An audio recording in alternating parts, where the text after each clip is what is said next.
नमस्कार, lead India news में आपका स्वागत है। मैं हूं डॉक्टर तरुणा एस गौड़।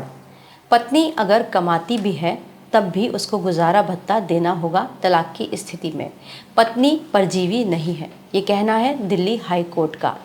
दरअसल जब भी पति पत्नी का विवाद होता है और स्थिति तलाक तक पहुंच जाती है तो वहां पर मेंटेनेंस को लेकर पति पत्नी में झगड़ा होता है और एक दूसरे के खिलाफ या पक्ष में कई तरह के तर्क पेश किए जाते हैं।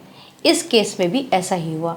मेंटेनेंस कब मिलता है, क्या होता है मेंटेनेंस और कब नहीं मिलता मेंटेनेंस पत्नी को, इन सब पर हम इस वीडियो में बात करेंगे।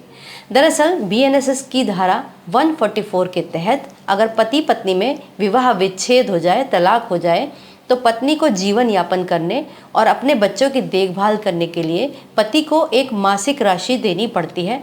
वो मासिक राशि भी दे सकता है या फिर उसे एक साथ भी दे सकता है। वो पति की स्थिति और कोर्ट के ऑर्डर के ऊपर निर्भर करता है।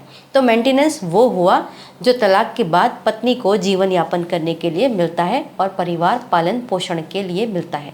इसके अलावा गुजारा भत्ता केवल पति पत्नी के बीच ही नहीं होता, पत्नी को ही नहीं मिलता बल्कि ये माता पिता को भी मिलता है। अगर माता पिता आश्रित हैं और उनके बेटे या बेटी उनकी देखभाल नहीं कर रहे हैं तो वो कोर्ट से अपने लिए गुजारे भत्ते की मांग कर सकते हैं। अगर वो सीधे कोर्ट नहीं जाना चाहते तो वो ट्रिब्यूनल कोर्ट जा सकते हैं, एसडीएम के पास शिकायत कर सकते हैं और या फिर कुछ एनजीओज़ की मदद ले सकते हैं और अपने लिए गुजारा भत्ता तय करवा सकते हैं। तो ये तो माता पिता की बात हुई थी। अब हम बात उस केस की करते हैं जिस केस में दिल्ली हाई कोर्ट ने कहा कि पत्नी परजीवी नहीं है।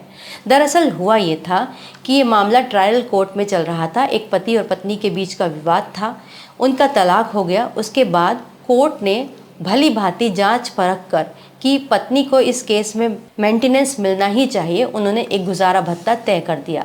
इसके अलावा ट्रायल कोर्ट ने पाया कि पत्नी के साथ घरेलू हिंसा भी हुई और उसके शरीर पर चोट के निशान भी थे।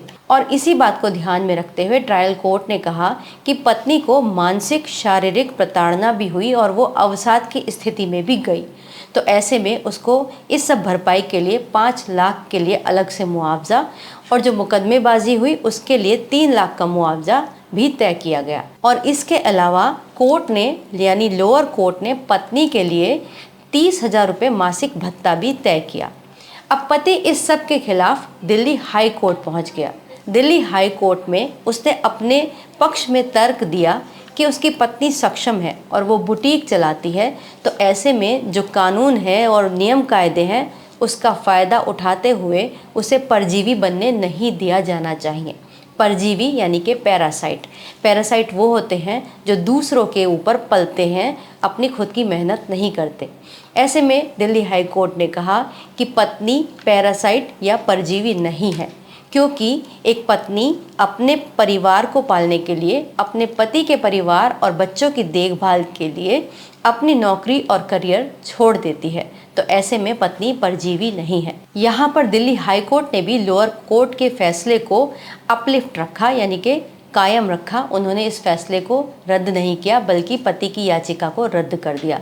तो ये तो मेंटेनेंस से जुड़ी हुई एक कहानी थी। अगर आपके भी कोई लीगल क्वेश्चन है तो आप हमारे कमेंट बॉक्स में लिखकर पूछ सकते हैं। वीडियो देखने के लिए बहुत बहुत धन्यवाद। इस वीडियो को लाइक करें, हमारे चैनल को सब्सक्राइब करें। हमारे वीडियो सबसे पहले देखने के लिए बेल आइकन प्रेस करना ना भूलें।